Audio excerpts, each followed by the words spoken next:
Hey, everybody. Good morning, good afternoon, good evening, depending on where you are in the world today. As of this very moment, April 25th, it's almost 8 o'clock p.m. here in the Central Standard Time Zone. And first off, thanks everybody for being here today. I had scheduled this live earlier because, I've wanted to, it's been very important for me to get back into doing my content, right? And sometimes things can happen and people can derail you. And I feel like I've been derailed a little bit, but I'm back on my game again. Um, and the best way to deal with that is, honestly, not mad. Don't have too many friends out here on these. Or, I wouldn't even call them that, but keep them at a minimum, right? And stay focused on what you need to do. And I think we all need a reminder that sometimes, hey, it happens, and so, honestly, it feels really good to be back to doing what I do, specifically focusing on these cases. Hey, what's up, Third Eye? Good to see you in the chat.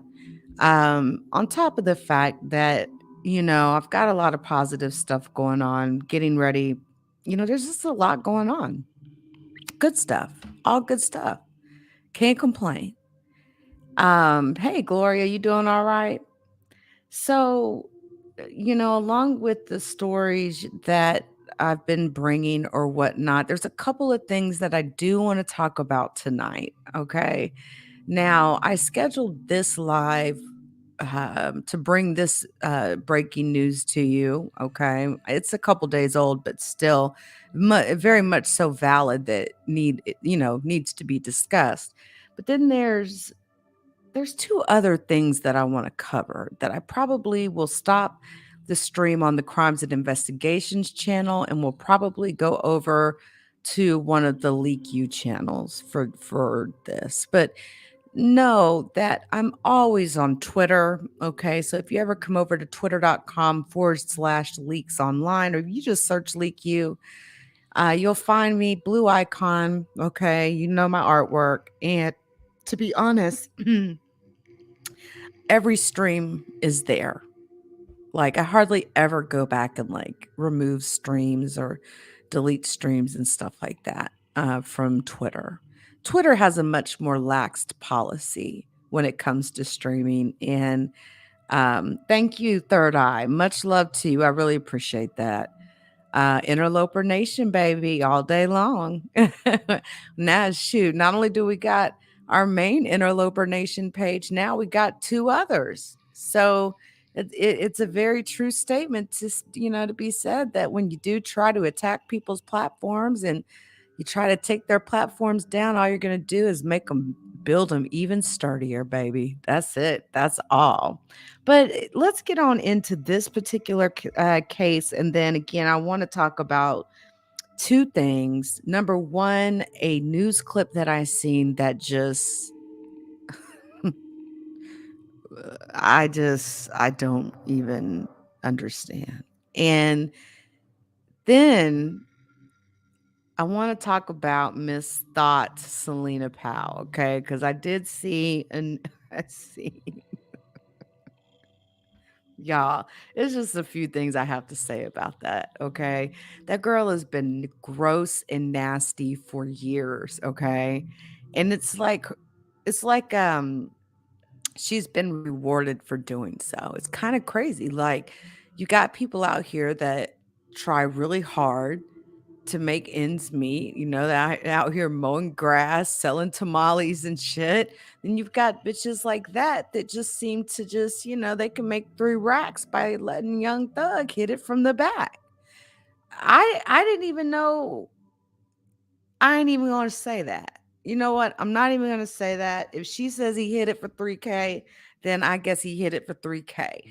But I'm of the opinion that he paid 3K too much as well.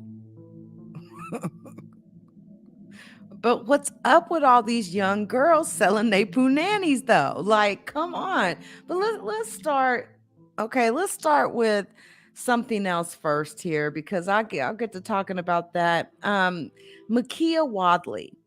Meekiah Wadley is a woman that was murdered back in 1999.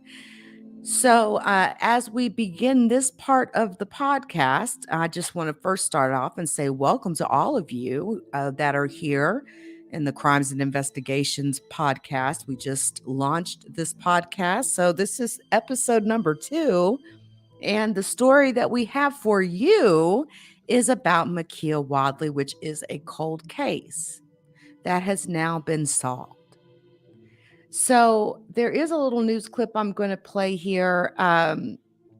If you, I know the podcast that the audio ones, you're not going to be able to actually see what I have on the screen, but those of you on the tube can, and you can see the photos that I have of Meekiah on the screen. You can see the press conference that police had as well.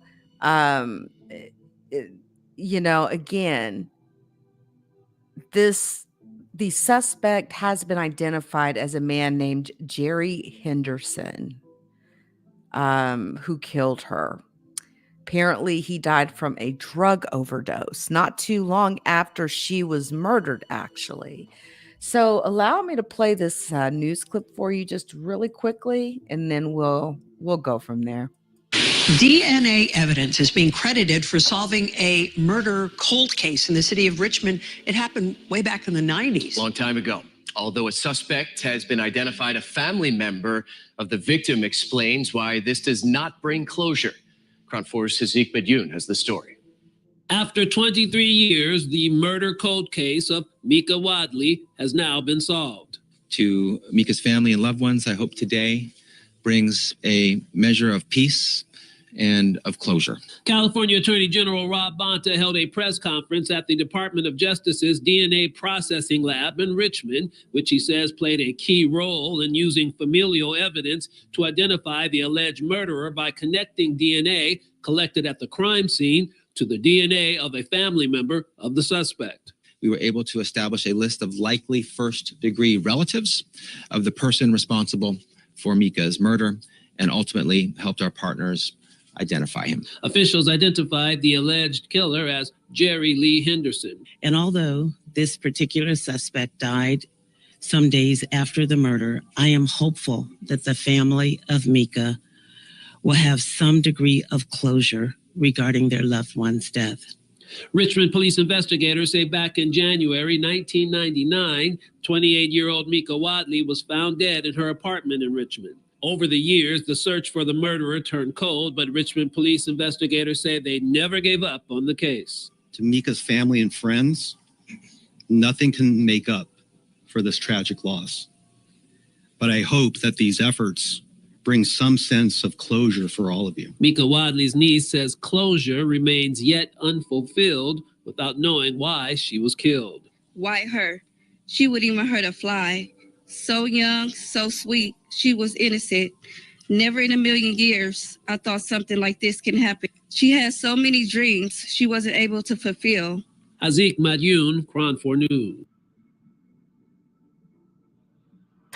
Beautiful woman. Beautiful woman. And,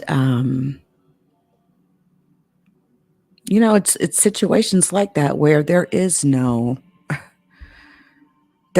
closure, really, in a lot of cases like this, unfortunately. That's why I've always said, God forbid, the day is always going to come when a person passes away. But sometimes I've often wondered, and even wondered out loud, is it better to die suddenly versus dying from an illness? Because if you die from an illness, you're going to die, right? And it's different than someone suddenly dying. And I've unfortunately experienced both in my personal life. So, when someone dies suddenly, that's something, it's real hard to get over something like that. It really, really is. Car crash, airplane crash, whatever, a murder.